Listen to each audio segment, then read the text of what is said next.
My guests today are Robert and Kay Lee Fukui, marriage and business coaches who assist the married entrepreneur in creating greater work-life balance.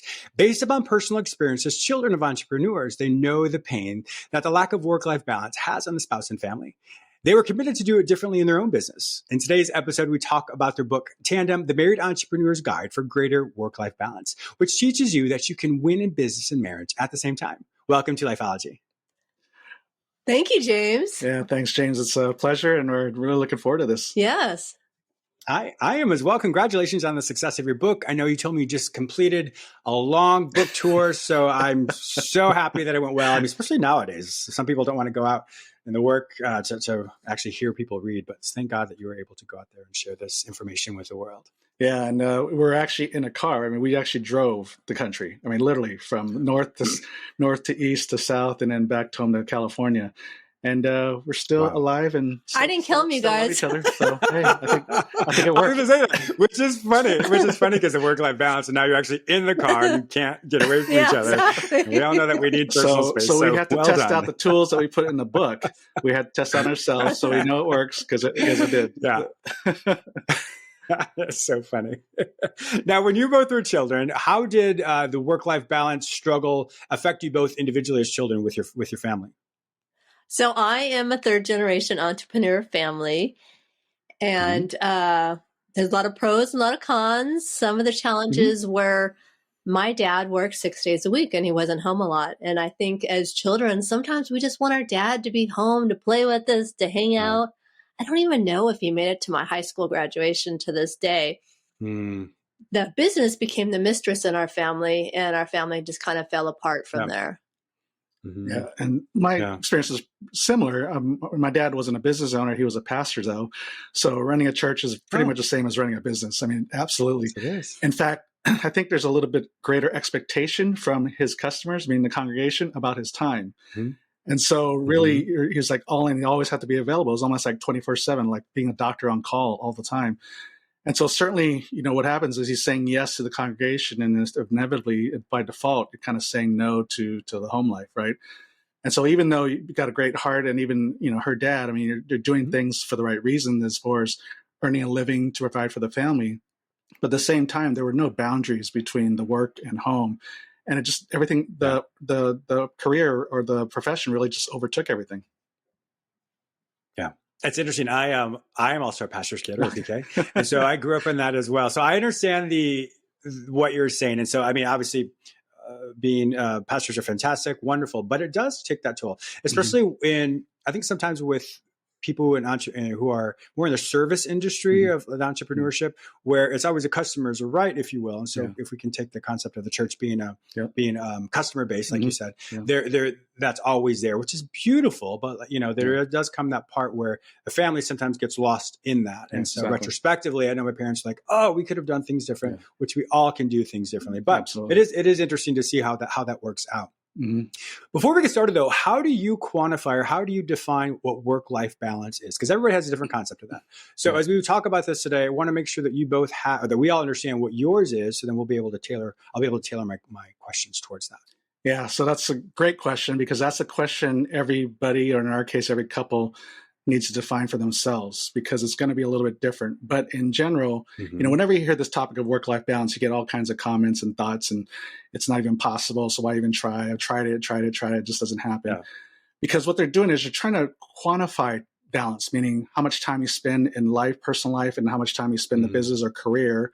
But it's not a quantitative measurement. It's a qualitative measurement. So it's all about quality of time, right? How much quality of time can I spend with Kay Lee, regardless of what's going on in business or even in my volunteer work or whatever's going on in life? How do we make sure we carve out and protect quality time with my wife or your family, right? And even if you're single, for yourself.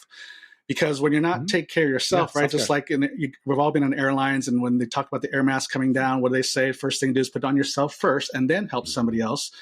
Because you can't help somebody else if you're suffocating, right? and so that's what the work-life imbalance is like, is you suffocating your life, and then you can't even be good for yourself, which means then you can't even be good for your customers, your employees, and of course your family. And so you definitely have to protect that quality time of self and your relationships.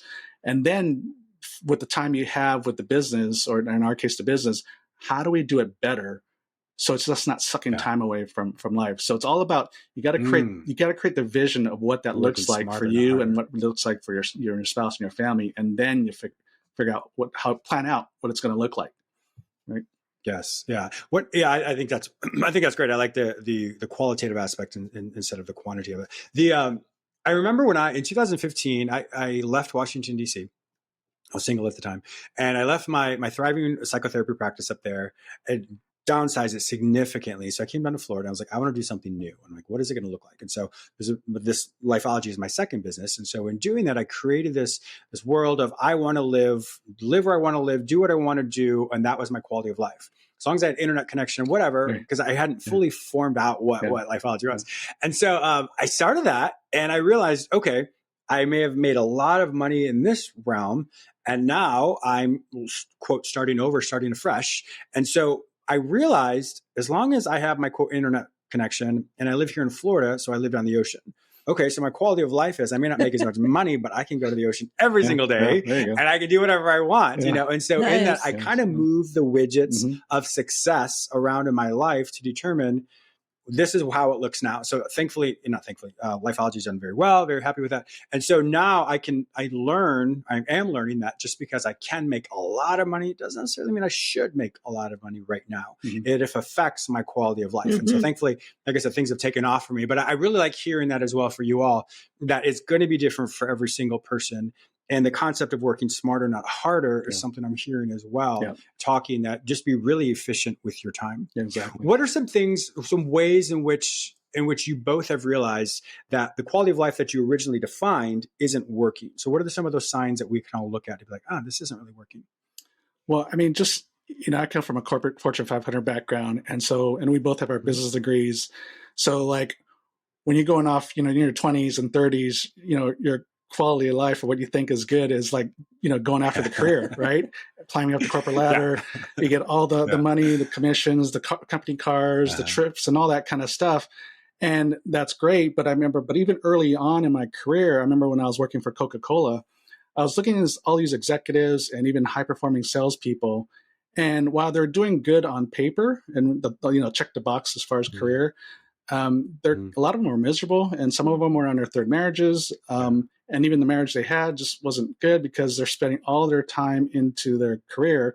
And we kind of get sucked into that because the going, we get this thing about, you got to go all in on your career. And then later on, you can start enjoying life, whether it's retirement or when you hit a certain milestone in your career or in your business, right? And so we're chasing this thing, right, that we've kind of bought into, that society's been kind of teaching us is what quality of life looks like. It's go for the money, and then that money will help pay for your quality of life later, as opposed to, why not enjoy life during the journey, right? That doesn't mean you don't have to put off enjoying life while you're achieving. And when I was 35, my actually childhood sweetheart passed away in a car accident 10 minutes from my house on our way to work. So in an instant, my life just turned upside down. And then it's like, okay, what really matters at that point, right? And of course, if you wait for a milestone or retirement to start enjoying life, well, they say, tomorrow's not guaranteed, and you never think it's going to happen to you. I never thought it was going to happen to me, something like that, but it did, because you can't control that. Right? Yes. Yeah, you can't. Well, you really and I want to say too that a lot of times we just put in more and more and more work in the entrepreneur world and even in the corporate world, and it starts to affect your health at some point. You know what I mean? And then it's like, okay, at what cost are we working this hard when we don't have a life, because our body is saying, okay, we're not going to go anymore. We're not going to do this. And you're overweight and you're just having all kinds of health issues. Yeah. And you're thinking that, the money or the success is going to build the happiness later on. And that's just something we bought into, but that's not necessarily true. We think that if we start enjoying life now, or enjoying, paying attention, prioritizing family or our personal life, we think that our career or our business is going to suffer, that our financial outlook is going to suffer. But our mindset, our approach is, if you prioritize your most important relationships first, you can still make a lot of money. But if you prioritize money first, your relationships are going to suffer. right? Yes. It might take a little bit longer. Like you just took a little bit of a sidestep from what was happening in DC financially to come back to have a better quality of life. But as we're hearing, it's ramping back up, right? It might take might take a little bit detour. It might slow you down a little bit, but in the long run, you'll probably make just as much money or more, because when you're whole, when your mental, emotional, spiritual aspect is whole and your physical aspect's whole, you've got more energy to put it in the right things to make a lot of money, right? But also do it for the right reason. I remember I was recently asked to write something for a news publication, and the prompt was, what is burnout and why does it happen? And so the thing is, most people think about burnout in many different ways, but sometimes we think about burnout being, 50, 60-year-old, where people have this midlife crisis, which is true. But what it basically is they've put something off for so long in their life that all of a sudden at a certain time, they now feel entitled to be able to act out on all the things that they suppressed with their younger self. And so all of a sudden that's what we see. And so I really love hearing how you both talk about the concept of making sure that the balanced life you lead now doesn't lead towards that midlife crisis or towards that burnout. Yeah. And in a marriage, so people are listening right now. So let's say they're a younger entrepreneur couple versus perhaps people your age, my age. How do you go from this is what our quality of life is this younger self? How do you help people recognize and maybe requalify that as they get older? Or what are steps that they can do for that? Well, it's very much like a business plan. Before you start actually writing the guts of the business plan, you got to start with a vision. What do you want this? What do you want this business to look like? So in our case, in life, so we always take our couples through this: create a vision of what your life looks like, what your best life looks like in the future, which also includes the business, right? But then even in the present, and then as long as you have that kind of due north, then yes, situations are going to change over your life, but you kind of know what you're still working for. So even though you might pivot or take some detours along the way, at least you know what you're working for as far as your best life. But then also gets you on the same page to work together for the same thing. Yes. Even if you're in different careers or have different businesses or whatever, that you're on the same page, supporting each other for that journey. But then along the way, we always put these little markers about how do you make sure you enjoy the journey, like weekly, monthly, quarterly, yearly. Along the way, we got to make sure we're taking care of ourselves. Because you talk about burnout, and as high achievers and business owners are typically high achievers, and they're just going for one thing after another without taking a rest, right? And burnout is really just accumulation, just continuing, just going at it and grinding it out without resting. And we know, because you have a spiritual background as well, that the Sabbath, obeying the Sabbath, is not just a spiritual issue. It's actually a physical, emotional, mental, and spiritual issue that needs to happen. Otherwise, you're going to risk burnout. Right. Yes. So even in the vision plan, you always put those little things of how do we celebrate success? How do we celebrate as we go along? And so as long as you have the small things too. Yeah, the big and the small things. Right. Exactly. So that's kind of where you got to start, is just kind of create that vision and figure out how the business is going to fit into that, as opposed to the other way around. By default, because we don't have a big vision, we have a vision typically for the business. And so by default, that overtakes everything. And so we're just responding to the business needs as responding. It's like, hey, is this really taking care of what we really want to do for the future, but even in the present? How does the business fit into our life, not our life trying to fit into the business? Yes. Transitioning into your book, Tandem, The Married Entrepreneur's Guide for Greater Work-Life Balance. What kind of book is this? Is it a workbook? Is it an essay? What kind of book is it? It's all of the above. So it's a book about our story, and a story, but also some tips in there about how do you balance work and business, or life and business. But it's also about business, where how do you work smarter, not harder? It is very much a business book too, because like I said, the business tends to overtake the marriage or the relationship or your personal life. And so we talk about, half the book, we do talk about how to really position your business to scale. And when we talk about that, scaling is positioning a business to grow without the need for more time from the owner. But the default way that most small business owners go into this thing is to improve the business or to turn the business around. We put more time into it, which means it robs time from home, right? But it's no, let's figure this out, how to scale it, how to create more margin of time and money. Mm-hmm. So you don't have to work as hard, going after more sales, going after more and more customers all the time, just grinding it out, right? But then there is a workbook embedded into it. So at the end of each chapter, there's a QR code that you can go, and there's a video for each chapter, and there's a digital workbook that goes along that you can download so you can actually create a plan of action for work-life balance.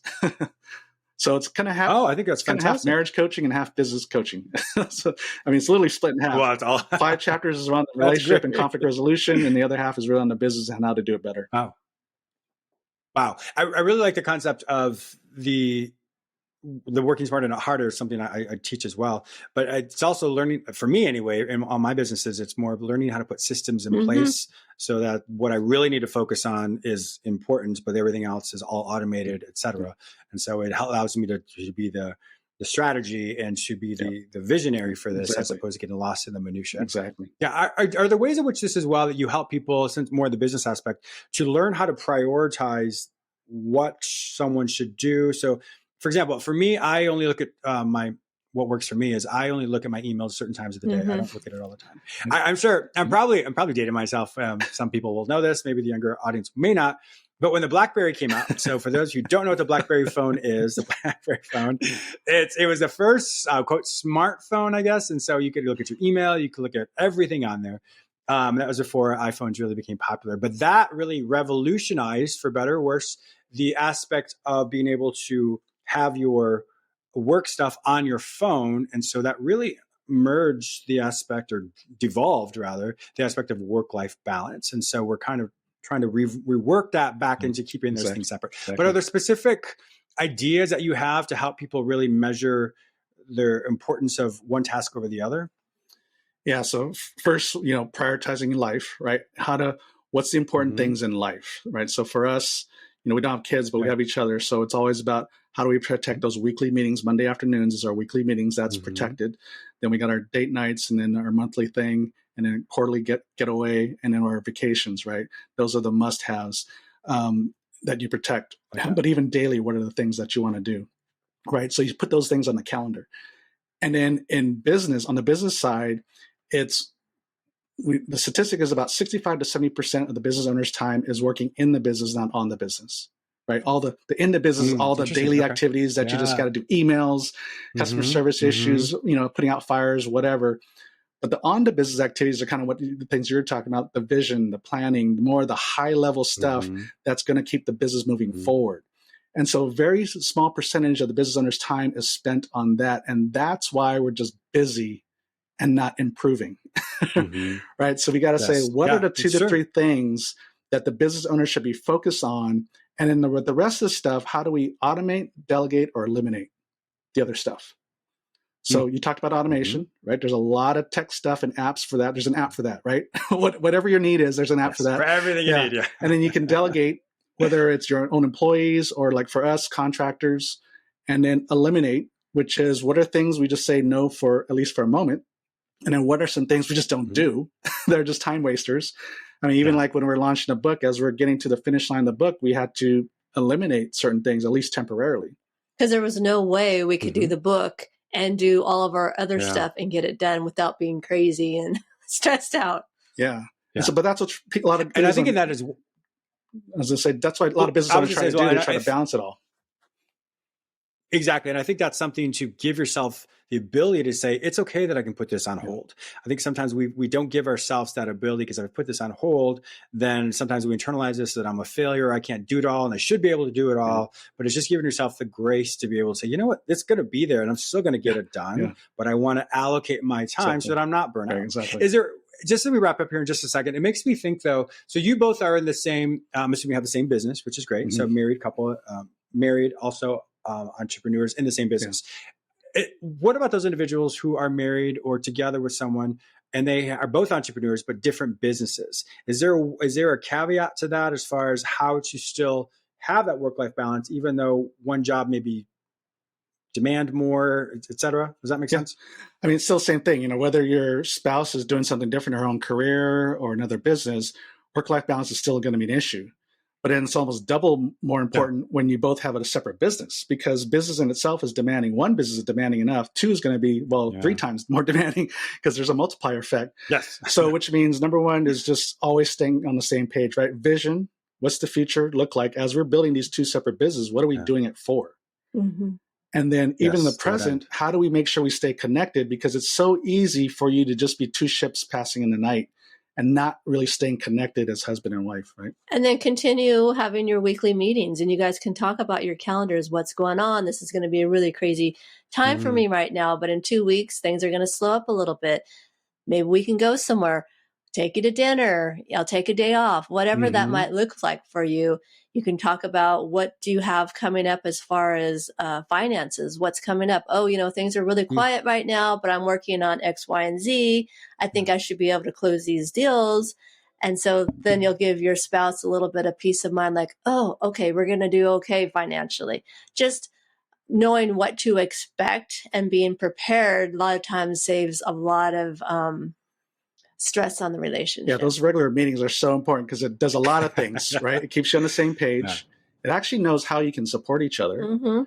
And you can be each other's board of directors, right? I mean, if you're both business owners, you must have some smarts, right? And so you can help support each other, even if you're not in the business, right? But you both have some expertise to share. And just keeping on the same page from the day to day and even in the future. And so that just those, everybody we call power couples that either we've interviewed our own podcasts or we've consulted or we've just been mentored by or whatever.